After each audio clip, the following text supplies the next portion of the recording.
Governor Chavit Singson po, ano tingin nyo?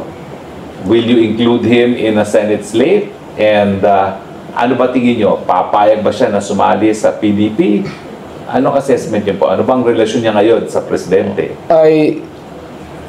Ako, in the first place, I will answer your question. Yung una is susuportahan ko si Chavit. Kaibigan ko at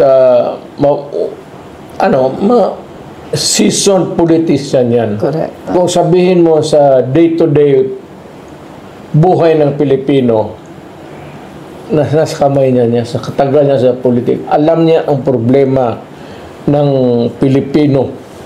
Kung ano, doon sa pinakamababa.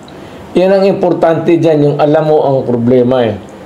Hindi yung graduate ng mga summa cum laude na mga cum laude tapos pagdating doon magsalita, hindi nila kapa yung ano talaga yung kate doon sa baba ng Filipino community. Chavit Singson, ganun lang yan. Not that because he's my friend, but because alam ko at alam ninyong lahat na matagal sa politika yan. Maraming nalaman na yan yung problema ng ordinaryong Pilipino.